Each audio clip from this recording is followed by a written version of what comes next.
আইন কাকে ভয় পায়, অপরাধীকে নাকি ক্ষমতাবানকে? থানার ওসির সামনে বসে একজন ব্যক্তি নির্ভয়ে বলছে, আমরা থানা পুড়িয়েছি, এসআই সন্তোষকে জ্বালিয়ে দিয়েছি। বানিয়েছিল আমরা থানা কিন্তু পুড়িয়ে দিয়েছিলাম, এসআই সন্তোষকে কিন্তু আমরা জ্বালিয়ে দিয়েছিলাম। এটা কোনো সিনেমার সংলাপ নয়, এটা হবিগঞ্জ জেলার একটি থানার ভেতরে বলা বাস্তব কথা। আরও সবচেয়ে ভয়ঙ্কর বিষয় হলো, এই বক্তব্যের পর পুলিশ কাঁপছে, ভয়ে আটককৃত ব্যক্তিকে ছেড়ে দিয়েছে। এর বিপরীতে এখনও স্বামী হত্যার বিচারের আশায় চোখের জল ফেলছেন নিহত পুলিশের এসআই সন্তোষ চৌধুরীর স্ত্রী। বানিয়াচং থানার সব পুলিশ প্রাণে বাঁচলেও কেন সন্তোষকে হত্যা করা হয়েছিল, এই প্রশ্নের উত্তর এখনো খুঁজে বেড়াচ্ছেন নিহত সন্তোষের বৃদ্ধ বাবা মা। সব বাঁচলো, আমার ছেলেখানে বাঁচলো না।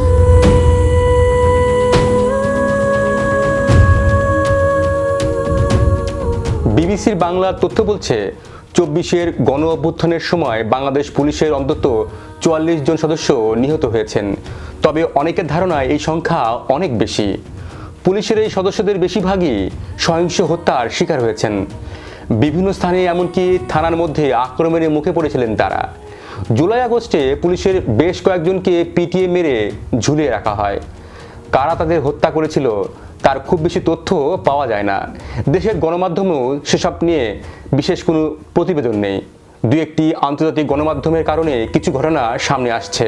বিবিসি বাংলা হবিগঞ্জের বানিয়াচং থানার আক্রমণ নিয়ে চাঞ্চল্যকর প্রতিবেদন প্রকাশ করেছিল। 2024 সালে 5ই আগস্ট সেনাবাহিনী পুলিশের সঙ্গে বিক্ষুব্ধ গ্রামবাসীর পুলিশ হত্যার দাবি নিয়ে দর কষাকষির এক নজিরবিহীন ঘটনা ঘটেছিল। ওই দিন বিক্ষুব্ধ লোকজন বানিয়াচং থানার আক্রমণ চালিয়ে অস্ত্র লুট করে আগুন দেয় এবং অর্ধ শতাধিক পুলিশকে অবরুদ্ধ করে রাখে। দিনভর আলাপ আলোচনার পর গভীর রাতে পুলিশ সদস্যদের থানার ভেতর থেকে উদ্ধারের সময় শুধু এসআই সন্তোষ চৌধুরীকে বাছাই করে ছিনিয়ে নিয়ে থানা চত্বরের মধ্যে পিটিয়ে হত্যা করা হয়। পরদিন 6 আগস্ট তার মরদেহ থানার একটি গাছে ঝুলিয়ে রাখা হয়। সেনাবাহিনী উদ্ধার করতে গেছে আমরা শুনেছি, তো যাওয়ার পরে অন্যরা সবাই নিয়ে আসছে আর ও একাই রয়ে গেছে। কিন্তু এত পুলিশ থাকতে শুধু এসআই সন্তোষকেই কেন টার্গেট করা হয়েছিল? থানার কাছে গ্রামের একজন বাসিন্দা বিবিসিকে বলছেন, ভিন্ন দৃষ্টিকোণ থেকে সন্তোষকে টার্গেট করা হয়েছিল।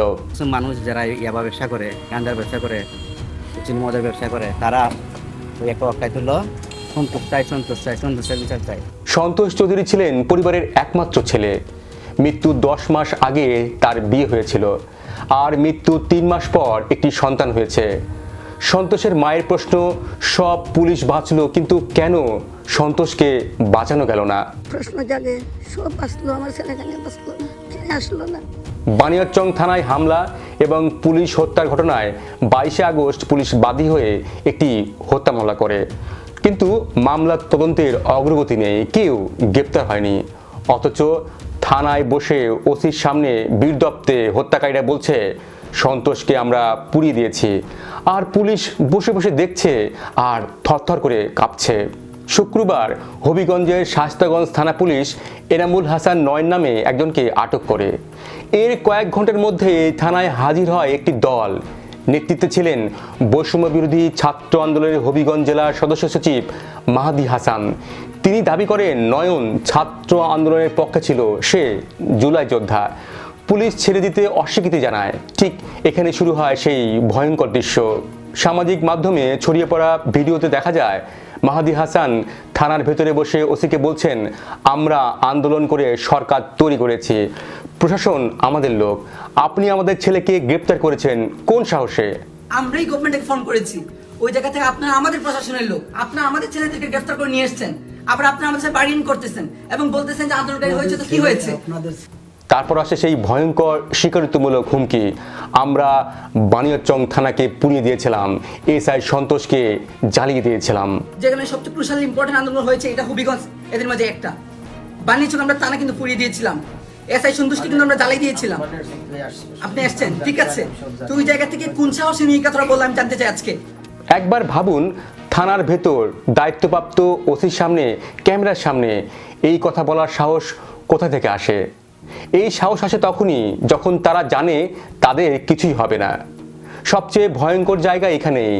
এই হুমকির পর কি হলো? কাউকে গ্রেপ্তার করা হয়নি, কোনো মামলা হয়নি, বরং চাপের মুখে পুলিশ ছেড়ে দিল আটককৃত ব্যক্তিকে। প্রশ্ন উঠছে, পুলিশ কি সত্যিই ভয় পেয়েছিল, নাকি ওপরের কোনো অদৃশ্য নির্দেশ ছিল?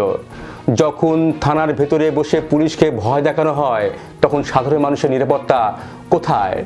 হবিগঞ্জের একজন সিনিয়র আইনজীবী বলছেন, ভবিষ্যতে এই ঘটনায় মামলা হলে এই বক্তব্য স্বীকারোক্তিমূলক জবানবন্দি হিসেবে গণ্য হবে। অর্থাৎ আইনের ভাষায় এটি ফৌজদারি অপরাধ, হত্যার স্বীকারোক্তি, রাষ্ট্রদ্রোহমূলক হুমকি, আইন শৃঙ্খলা বাহিনীর কাজে বাধা। তাহলে প্রশ্ন, এখনই মামলা হলো না কেন? আইন কি শুধুই বইয়ে আছে, নাকি বাস্তবে প্রয়োগের সাহস নেই? জেলা পুলিশ সুপার বলছেন, ভিডিও দেখেছেন, কথা বলেছেন। আটককৃত নয়ন একসময় ছাত্রলীগ করত, এখন করে না। কিন্তু মূল প্রশ্ন এড়িয়ে যাওয়া হয়েছে, হুমকির বিরুদ্ধে কি ব্যবস্থা নেওয়া হয়েছে? থানার ভেতরে ভয় দেখানোর অপরাধের বিচার কি হয়েছে? আটককৃত ব্যক্তিকে পুলিশ কেন ছেড়ে দিল? এই নিরাপত্তা অনেক সময় অপরাধের চেয়েও ভয়ঙ্কর হয়। আজ যদি থানার ভেতরে বসে পুলিশ কাঁপে, হত্যার হুমকিতে আটককৃত ব্যক্তিকে ছেড়ে দেয়, প্রকাশ্যে ভিডিওর পরও মামলা না হয়, তাহলে কাল বিচারক ভয় পাবে, সাংবাদিক চুপ থাকবে, সাধারণ মানুষ অসহায় হবে। আজ যদি এই ঘটনার বিচার না হয়, কাল আরও ভয়ঙ্কর ঘটনা অপেক্ষা করছে। কারণ যেখানে হত্যাকারীকে ভয় পায় পুলিশ, সেখানে রাষ্ট্র টিকতে পারে না। আপনি কি মনে করেন? জানান আপনার মতামত। ভিডিওটি শেয়ার করুন, লাইক দিন, সম্ভব হলে আমাদের চ্যানেলটি সাবস্ক্রাইব করুন। আর এতক্ষণ আমাদের সঙ্গে থাকার জন্য ধন্যবাদ।